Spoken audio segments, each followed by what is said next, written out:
ವಿದ್ಯಾರ್ಥಿಗಳಿಗೆ, ಪಾಲಕರಿಗೆ, ಪೋಷಕರಿಗೆ ಚಾನಲ್ಗೆ ಸ್ವಾಗತ. ನೋಡಿ, ಒಂದು ಇಂಪಾರ್ಟೆಂಟ್ ವಿಷಯವನ್ನ ನಿಮ್ಗೆ ಹೇಳಬೇಕನ್ನಿಸ್ತು, ಅದಕ್ಕೆ ಈಗ ವಿಡಿಯೋ ಮಾಡ್ತಾ ಇದ್ದೀನಿ.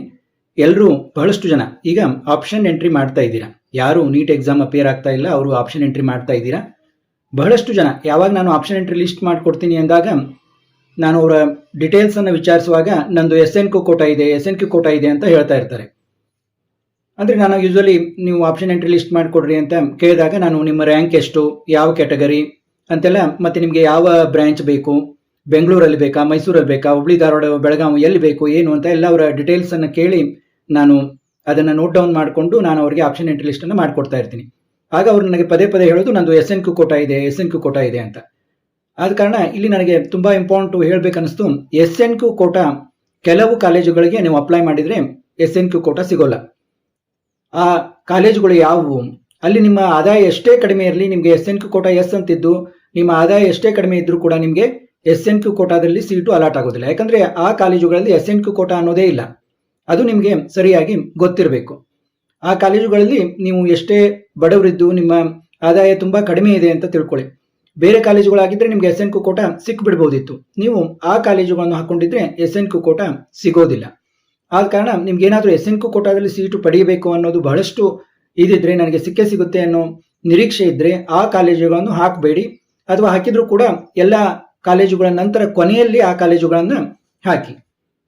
ಈಗ ಯಾವ ಕಾಲೇಜುಗಳು ಅಂತ ಹೇಳೋದಾದರೆ ಮೇನ್ಲಿ ಯೂನಿವರ್ಸಿಟಿಗಳು. ಈಗ ನೋಡಿ, ಕಾಲೇಜ್ ಹೆಸರಿನ ಮುಂದೆ ಯೂನಿವರ್ಸಿಟಿ ಅಂತ ಇರುತ್ತೆ. ಈಗ ನೋಡಿ, ಒಬ್ಬ ಜಾಣ ವಿದ್ಯಾರ್ಥಿ PES ಯೂನಿವರ್ಸಿಟಿಯಲ್ಲಿ ಸೀಟ್ ತಗೋಬೇಕಂತಾನೆ, ಅವನಿಗೆ MS ರಾಮಯ್ಯ, BMSCE ಇಲ್ಲೆಲ್ಲ ಸೀಟು ಸಿಗುತ್ತೆ. ಆದರೂ ಕೂಡ ಆತ PES ಯೂನಿವರ್ಸಿಟಿಯಲ್ಲಿ ಅವ್ನಿಗೆ ಗೊತ್ತಿರೋದಿಲ್ಲ SNQ ಕೋಟಾ ಇಲ್ಲ ಅಂತ ಹೇಳಿ ಅವನು ಹಾಕ್ತಾನೆ. ಅವನಿಗೆ SNQ ಕೋಟಾ ಸಿಗೋದೇ ಇಲ್ಲ, ಯಾಕಂದರೆ ಯೂನಿವರ್ಸಿಟಿಯಲ್ಲಿ SNQ ಕೋಟಾ ಇಲ್ಲ. ಅದೇ ಅವನ ರ್ಯಾಂಕಿಗೆ ಆರಾಮಾಗಿ ಒಂದು MS ರಾಮಯ್ಯ ಅಥವಾ BMSCE, ನಾನು ಟಾಪ್ ಕಾಲೇಜ್ ಹೆಸರು ಹೇಳ್ತಾ ಇದ್ದೀನಿ ಹಾಗೆ ಎಕ್ಸಾಂಪಲ್ ಅಂತ, ಅಲ್ಲಿ ಹಾಕಿದ್ರೆ ಆತನಿಗೆ SNQ Kota ಸಿಕ್ಬಿಡ್ಬೋದಾಗಿತ್ತು.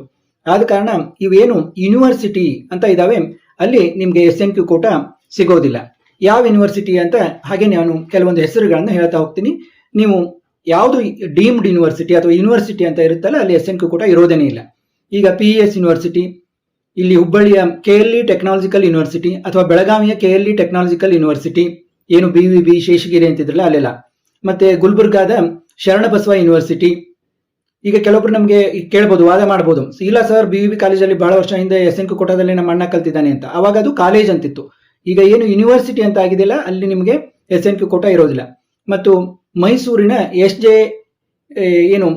JSS university technological university, ಈಗ ಅಲ್ಲಿ science and technological university JSS, ಅಲ್ಲಿ ಕೂಡ ನನಗೆ ಸಿಕ್ಕಿದೆ ಅಂತ ಯಾರಾದರೂ ಹೇಳ್ಬೋದು. ನೋಡಿ, SJCE ಕಾಲೇಜ್ ಬೇರೆ, JSS science and technological university ಬೇರೆ, ಮತ್ತೆ SJCEಯಲ್ಲಿ ಏಡೆಡ್ ಇದೆ, ಅಲ್ಲಿ ನಿಮಗೆ ಕಡಿಮೆ ಫೀಸಲ್ಲೇ ಇದಾಗುತ್ತೆ. ಆದರೆ ಈ ಏನು ಯೂನಿವರ್ಸಿಟಿ ಕೋಡ್ಗಳು ಬೇರೆ ಬೇರೆ ಇರ್ತವೆ. ಯೂನಿವರ್ಸಿಟಿ ಅಂತ ಏನಿರುತ್ತಲ್ಲ ಅಲ್ಲಿ ನಿಮಗೆ ಯಾವುದೇ SNQ ಕೋಟಾ ಇರೋದಿಲ್ಲ. ಈಗ ನಾನು BVB ಹೇಳಿದೆ, KLE ಇದು ಏನು ಬೆಳಗಾವಿ ಕಾಲೇಜ್ ಹೇಳಿದೆ, PES ಹೇಳಿದೆ. ಅದೇ ರೀತಿ ಈಗ ಶರಣಬಸವ ಯೂನಿವರ್ಸಿಟಿ ಗುಲ್ಬರ್ಗಾದಲ್ಲಿ, ಮತ್ತು ಕಿಷ್ಕಿಂಧ ಯೂನಿವರ್ಸಿಟಿ ಅಂತ ಇದೆ, ಮತ್ತು ಬೆಂಗಳೂರಲ್ಲಿ ಸಾಕಷ್ಟು ಯೂನಿವರ್ಸಿಟಿಗಳೇ ಅಂತ ಇದ್ದಾವೆ. Alliance university, Amity university, presidency university, garden city university, ಹೀಗೆ ಸಾಕಷ್ಟು ವಿದ್ಯಾಶಿಲ್ಪ ಯೂನಿವರ್ಸಿಟಿ ಅಂತ ಇದೆ. ನೋಡಿ, ಯಾವುದೇ ಊರಲ್ಲಿ ಇದ್ದು ಅದರ ಮುಂದೆ ಯೂನಿವರ್ಸಿಟಿ ಅಂತ, ಈಗ GM university, Saptagiri NPS university, ನೋಡಿ ಈ ರೀತಿ ಯೂನಿವರ್ಸಿಟಿ ಅಂತ ನೋಡಿ. GITAM university, Gandhi institute of technology and management, GITAM university, ಈ ರೀತಿ ಯೂನಿವರ್ಸಿಟಿ ಅಂತ ಯಾವುದೇ ಯೂನಿವರ್ಸಿಟಿ, ಶ್ರೀನಿವಾಸ್ ಯೂನಿವರ್ಸಿಟಿ ಅಂತ ಇದೆ, ರಾಯ್ ಯೂನಿವರ್ಸಿಟಿ ದೊಡ್ಡಬಳ್ಳಾಪುರ ಅಂತ ಇದೆ, ಖಾಜಾ ಯೂನಿವರ್ಸಿಟಿ ಅಂತ ಇದೆ. ನೋಡಿ, ಇವೇನು ಯೂನಿವರ್ಸಿಟಿ ಅಂತ ಮುಂದೆ ಬಂತಂದ್ರೆ ನೀವು ತಿಳ್ಕೋಬೇಕು ಅಲ್ಲಿ ಯಾವುದೇ ಇದು ಇರೋದಿಲ್ಲ ಅಂತ, ಏನು SNQ ಕೋಟಾ ಇರೋದಿಲ್ಲ ಅಂತ. ಮತ್ತೆ SNQ ಕೋಟಾ ಎಸ್ ಅಂತ ಇದ್ದ ಮಾತ್ರಕ್ಕೆ ನಮಗೆ SNQ ಕೋಟಾ ಸೀಟು ಸಿಕ್ಕಿಬಿಡುತ್ತಾ ಅಂತ ತಿಳ್ಕೊಳ್ಳೋದು ತುಂಬಾ ತಪ್ಪಾಗುತ್ತೆ. ಅದು ಸುಮ್ಮನೆ ನೀವು ಲಾಟ್ರಿ ಇದ್ದ ಹಾಗೆ. SNQ ಅನ್ನೋದು ನಿಮ್ಮ ಹತ್ರ ಲಾಟ್ರಿ ಟಿಕೆಟ್ ಇದೆ, ನಿಮಗೆ ಸಿಗುತ್ತೋ ಬಿಡುತ್ತೋ ಅನ್ನೋದನ್ನ ಇನ್ನಷ್ಟು ಕೂಲಂಕಷವಾಗಿ ನಾನು ಮುಂದಿನ ವಿಡಿಯೋದಲ್ಲಿ ಹೇಳ್ತೀನಿ. ಯಾರಿಗೆ SNQ ಕೋಟಾ ಎಷ್ಟು % ಸಿಗಬಹುದು, ಸಿಗ್ಲಿಕ್ಕಿಲ್ಲ ಅನ್ನೋದನ್ನ ಹೇಳ್ತೀನಿ. ಅದು ಕೂಡ ಮಹತ್ವದ ಒಂದು ವಿಡಿಯೋ ಆಗುತ್ತೆ, ಅದನ್ನ ನೋಡಿ. ಈಗ ಯಾರು ನೀವು SNQ ಕೋಟಾ ಇದ್ದು ಅದರ ಅಡಿ ನಿಮಗೆ ಸೀಟು ಸಿಗಬೇಕಂತೀರ ಅವರು ಮಾತ್ರ ಈ ಒಂದು ಯೂನಿವರ್ಸಿಟಿ ಅನ್ನೋದನ್ನ ನಿಮ್ಗೆ ಬಹಳ SNQ ಕೋಟಾದಲ್ಲಿ ಸಿಗುತ್ತೆ ಅಂತ ಅನ್ನೋದಿತ್ತಂದ್ರೆ ಯೂನಿವರ್ಸಿಟಿಗಳನ್ನ ತೆಳಗಡೆ ಹಾಕೊಳ್ಳಿ. ಯಾಕಂದ್ರೆ ನೀವು ಆ ಲಾಟ್ರಿ ಟಿಕೆಟ್ ಇದ್ದು ಕೂಡ ತೆಗೆದುಕೊಳ್ಳದೆ ಹಾಗೆ ಆಗುತ್ತೆ ಅದು. ಆದ ಕಾರಣ ಯೂನಿವರ್ಸಿಟಿ ಅಂತ ಯಾವುದೇ ಊರಲ್ಲಿ ಇರಲಿ, ಎಲ್ಲೇ ಇರಲಿ, ಯೂನಿವರ್ಸಿಟಿ ಮತ್ತು ಡೀಮ್ಡ್ ಯೂನಿವರ್ಸಿಟಿ ಅಂತ ಇರ್ತವೆ, ಅಲ್ಲಿ ಕೂಡ ಒಂದು ಸೀಟು ಇರೋದಿಲ್ಲ. ಈಗ ಸಿದ್ಧಾರ್ಥ್ ಡೀಮ್ಡ್ ಯೂನಿವರ್ಸಿಟಿ ಅಂತ ಇದೆ, ತುಮಕೂರಲ್ಲಿ. ಅಲ್ಲಿ ಕೂಡ ನಿಮಗೆ SNQ ಕೋಟಾದಲ್ಲಿ ಸೀಟು ಇರೋದಿಲ್ಲ. ನೀವು ಸೀಟ್ ಮ್ಯಾಟ್ರಿಕ್ಸ್ ನಲ್ಲಿ ಕೂಡ ಅದನ್ನ ನೋಡಬಹುದು. ಸೀಟ್ ಮ್ಯಾಟ್ರಿಕ್ಸ್ ಬಿಟ್ಟಿದ್ದಾರೆ, ಅಲ್ಲಿ ಕಾಲೇಜುಗಳಲ್ಲಿ SNQ ಕೋಟಾ ಅಂತ ಇದೆ. ಓವರ್ ಆಲ್ 100%ಗೆ 5% SNQ ಕೋಟಾ ಅಂತ ನಿಮ್ಗೆ ಕಾಣುತ್ತೆ. ಏನು ಯೂನಿವರ್ಸಿಟಿ ಅಂತಲ್ಲೆಲ್ಲ ಇದೆಲ್ಲ ಅಲ್ಲಿ ನಿಮ್ಗೆ SNQ ಕೋಟಾ ಅಂತ ಕಾಣೋದಿಲ್ಲ. ಈ ರೀತಿ ನೀವು ಸರಿಯಾಗಿ ತಿಳಿದುಕೊಂಡು ಹಾಕಬೇಕು. ಈಗ ಇಷ್ಟು ಒಂದು ಸೂಕ್ಷ್ಮವಾದ ವಿಷಯಗಳು, ಎಷ್ಟೋ ವಿಷಯಗಳಿವೆ ನೀವು ತಿಳಿಯೋದಿದು, ಆದ್ರೂ ಕೂಡ ನಿಮ್ಗೆ ಗೊತ್ತಿರೋದಿಲ್ಲ, ಹಾಗೆ ಹಾಕ್ಬಿಡ್ತೀರಾ. ಆಮೇಲೆ ಯಾರೋ ಹೇಳ್ತಾರೆ ನನ್ನ ಮಗನಿಗೆ SNQ ಕೋಟಾದಲ್ಲಿ ಸಿಕ್ತು ಅಂತ, ಅಯ್ಯೋ ನಮ್ದು ಇನ್ಕಮ್ ಬಹಳ ಕಡಿಮೆ ಇತ್ತಲ್ಲ ಆದ್ರೂ ಯಾಕೆ ಸಿಗ್ಲಿಲ್ಲ ಅಂತ ನೀವು ಚಿಂತೆ ಮಾಡಬಹುದು. ಆದ ಕಾರಣ ಈ ಒಂದು ಸೂಕ್ಷ್ಮಗಳನ್ನು ನೀವು ಸರಿಯಾಗಿ ತಿಳ್ಕೊಳ್ಳಿ.